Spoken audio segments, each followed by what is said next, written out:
Tantor Audio, a division of recorded books, presents the Maisky Diaries, Red Ambassador to the Court of St. James's, 1932 to 1943, edited by Gabriel Gorodetsky, narrated by John Lee. Introduction. The unique and fascinating diary of Ivan Mikhailovich Maisky, Soviet ambassador to London from 1932 to 1943, is one of the few kept by a Soviet dignitary in the 1930s and during the Second World War. Stalin discouraged his entourage from putting pen to paper and would not allow notes to be taken during meetings at the Kremlin. Keeping a diary, we are reminded, was a risky undertaking when people, scared to death, were burning papers and archives. Diaries were particularly vulnerable, sought after by the police when they searched the dwellings of suspected enemies of the people. Indeed, Maisky's journals were eventually seized by the Ministry for State Security, together with his vast personal archive, following his arrest in February 1953, 2 weeks before Stalin's death, on accusations of spying for Britain. Pardoned in 1955, Maisky led a protracted, yet ultimately futile campaign to retrieve them. His pleas were turned down by the Ministry for Foreign Affairs on the grounds that the diary contained various official material. He was given only 1 year of limited access to it while he wrote his memoirs, but was denied access to any other archival sources. The diary remained inaccessible to researchers for decades. Serendipity often lies at the heart of scholarly discoveries. In 1993, under the aegis of both the Israeli and the Soviet foreign ministries, I launched a research project which culminated in the joint official publication of documents on Israeli-Soviet relations.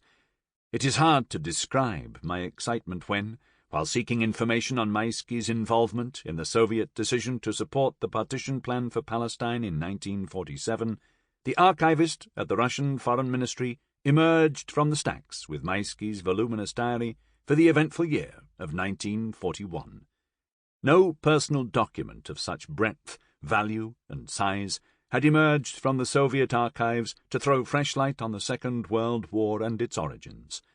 Flipping through the volume, I was struck by its immediacy and frankness, by Maisky's astute and penetrating insights, and by his superb prose. The diary comprises over 500,000 words, minutely and candidly depicting the observations, activities, and conversations of the ubiquitous Soviet ambassador in London. Maisky typed his daily impressions in the evening, though there are also handwritten entries, remarkably missing from the Russian edition, which were often written away from the scrutinizing œil de Moscow within his office at the embassy. Recognizing the distinctive value of the diary, Yale University Press generously agreed to publish it in its entirety, with my extensive commentary in 3 volumes. I was, however, encouraged to produce this abridged version to make it accessible to a wider audience. Making the selections for the compendium volume, 25% of the original diary and of my commentary, was particularly painful, as the text left out proved to be just as fascinating and compelling as that which was included. My guidelines were to retain the character and flow of the narrative. This volume is therefore stripped of the vast referential apparatus which will shortly be available to the interested listener in the full 3-volume version. The process of having the diaries declassified and then published in Russia, a legal prerequisite for any publication of such documents in the West, was long and arduous.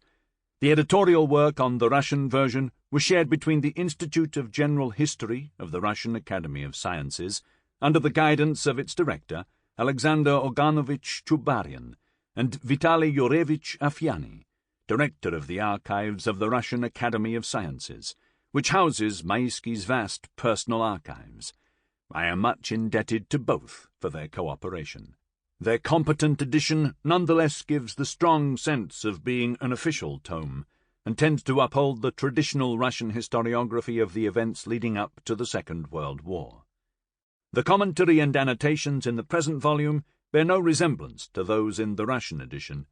The initial temptation was to reduce any editorial intervention to the minimum, and allow Maisky to tell his own tale.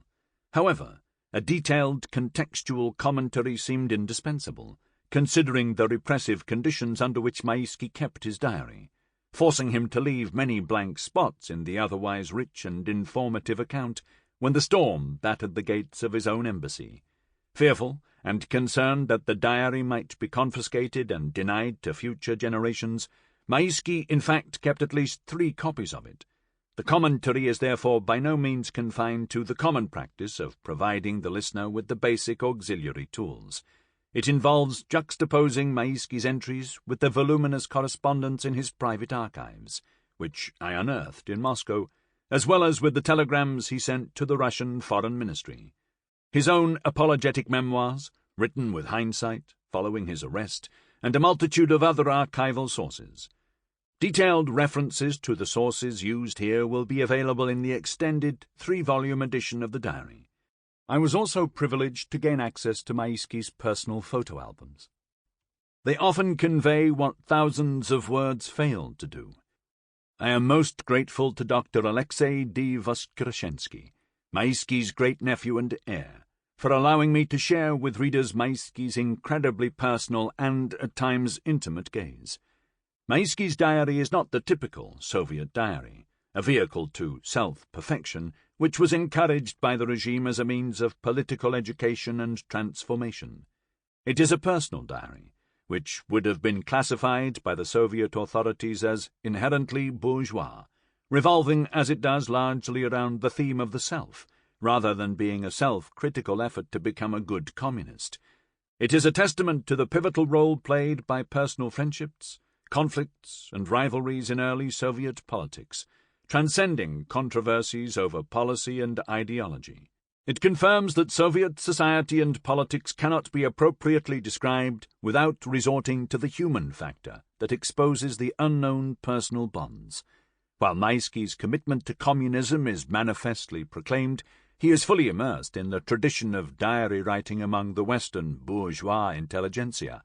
In fact, regardless of the obvious cultural differences, it resembles Pepys's diary in its astute observation of the British political and social scene, spiced with anecdotes and gossip. Like Churchill, Maisky surprisingly hails the role of great men in history. He further acknowledges the uniqueness of events, rather than following the Marxist interpretation which subsumes the individual into larger social patterns. Far from dismissing the personal contribution to the great general cause, Maisky openly argued in a letter to Georgy Chicherin, the Commissar for Foreign Affairs, that one could scarcely deny that personality plays or can play a certain role in history, at times even not a minor one. It was enough to remember, he reminded Chicherin, what Ilyich meant for our revolution. Maisky was obviously conscious of his own central role in shaping history. Describing a crucial meeting with Churchill in September 1941, when the fate of Moscow hung in the air, he wrote, "I left home a quarter of an hour before the appointed time. The moon shone brightly. Fantastically shaped clouds raced from west to east. When they blotted the moon, and their edges were touched with red and black, the whole picture appeared gloomy and ominous, as if the world was on the eve of its destruction.